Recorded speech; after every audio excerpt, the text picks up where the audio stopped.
Today I have a bit of a different video. We're doing a gameplay review of this guy, questionable name, but the strategy, I don't know if it's so questionable. He's playing Hullbreaker Kog'Maw top lane with teleport, grasp of the Undying, and he is in his master probos, about to get to master. He's got an insane win rate already. We need to see how this works. It's taking advantage of the Hullbreaker meta that's happening at the moment in top lane, put a twist on it and taken an AD carry top lane, doing a grasp strategy as well, and making it a really annoying for laning phase. You basically don't want to play against this guy, is what I'm trying to say. His name is Blow Up Doll. Questionable. And this game he's playing against an Akali, so we're going to watch and try and learn from him. Laning phase is quite interesting for Kog'Maw. Usually it's one of his weakest points, but with grasp in top lane, if the enemy ever walks up too far, he's able to just auto attack them, get a quick advantage, go back to autoing the wave. Since he's ranged, he can pretty much always control the wave. He doesn't have to be worrying about fighting too much. He can just be poking. And since he doesn't really have any poke abilities, his auto attacks are basically all he's using. He just keeps stacking over and over again, making sure that he then gets the stack, auto attacks Akali, quick grasp proc. There it is. And so if he ever gets poked down in lane, he's able to sustain back up with it. Or alternatively, he's able to start getting tanky with it, because this build is not just Hullbreaker Kog'Maw. He also builds Thornmail and some other tank items later on. Akali is not a strong early game champion, but considering he's playing against a Kog'Maw who is definitely weaker early game than Akali, it's impressive how much of a health lead he already has. This game is right on the border of Master and Diamond 1, so this guy is playing against a pretty good top laner. Half of the health just completely gone from this Akali, just from laning phase. A counter gank, pretty awful for Kog'Maw. He gets first blood though, so it's not too bad. And the passive to trade 2v2 kills? Actually pretty good. What other top laner could have helped Graves get that kill after dying? I guess Sion? Is Kog'Maw most similar to Sion? Okay, TP's back. He does take TP with the strategy, which I'm not certain about. I feel like we've made videos about Aphelios top, Draven top.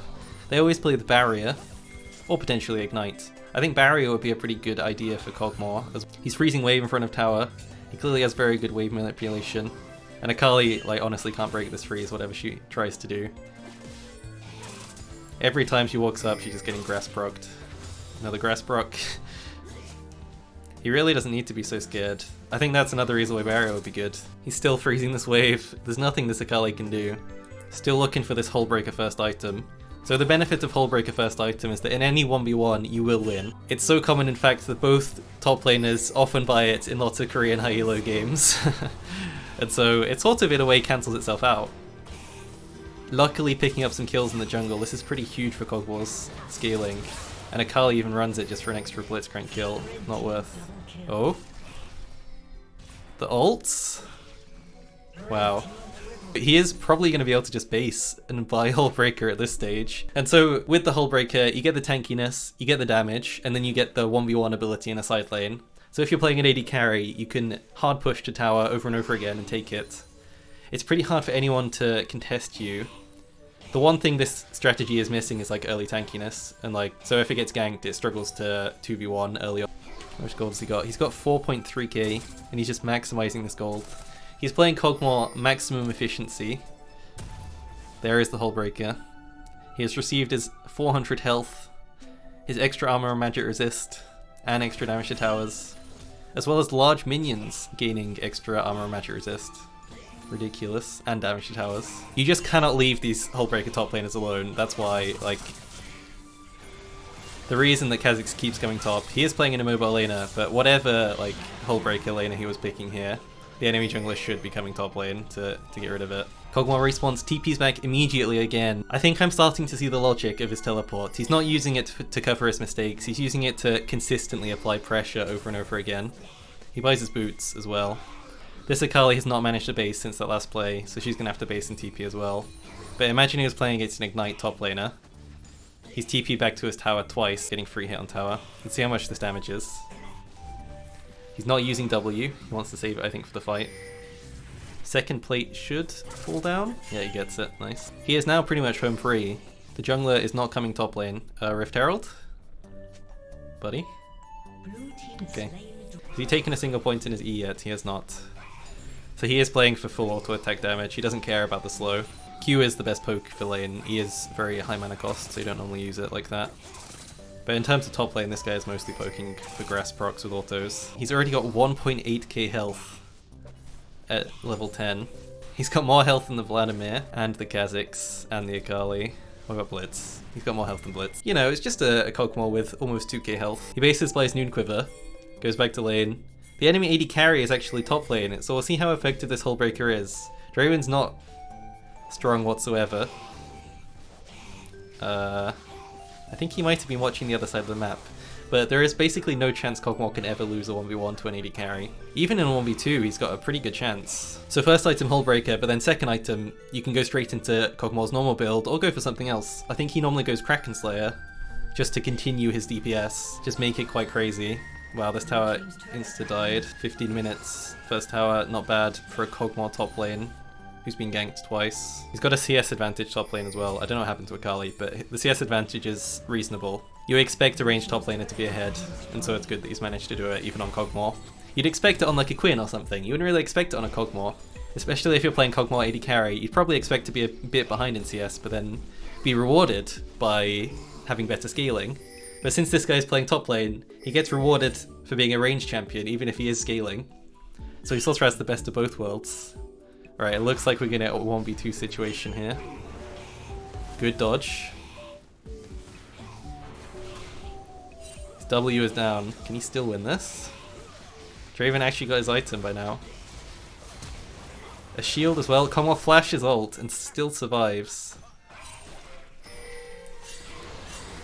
Ah, taken down by the Kazakhs. I can't believe he survived so long from this grasp as well as the items. Even more grasp proc still happening. It's kind of similar to a Tryndamere in a way, like split pushing on Kog'Maw with grasp, because whenever an enemy trades with you, you're getting the grasp proc, and Tryndamere gets his Q healing, and so it's always kind of an advantage to you every single time. Ganked again, 2v1 again. He gets the kill. Ooh, almost. If he had another W, wow, look how low this guy is. In a 2v1, he stays alive for so long. He's just being like a nuisance, like over and over again. He's being a nuisance. We're seeing the weakness of squishy top laners. He's getting 3-manned and not respecting it. All I'm saying, barrier could help him a little bit here. Probably not. Enemies are going straight to dragon, but Kog'Maw actually doesn't care. This may be a third dragon soul fight, a third dragon fight for Dragon Soul, and this guy just doesn't care. He's just pushing top lane. And it's working. He got a full tower just off one wave. He's just taking the risk that his teammate are going to win this, and even if they don't, he's still going to get an advantage off it. Alright, we get to see him 1v1ing this tower. 13 auto attacks is all it takes with Hullbreaker, and the minions doing more damage. Man, a single death time and he gets like basically 3 towers. Farming some camps, putting out to mana, maybe a final 1v1 versus this Kazakhs. He's taking absolutely no damage. This guy is pretty low level, but it is a Kog'Maw who has no mana. Teleporting in finally to the bot lane wave to push it. Seems like his team's doing pretty well without him. This guy, does he actually never teamfight? It doesn't seem like he's joined a single one of these. He joined the early game one, and since then he's only been in the side lane. Even here he's not DPSing anyone. Good flash hook by Blitzcrank. Wave clear, very fast. The minions stood no chance. Enemies can't do anything. This guy did not interact with any of them. He didn't choose to interact with any of them at any time.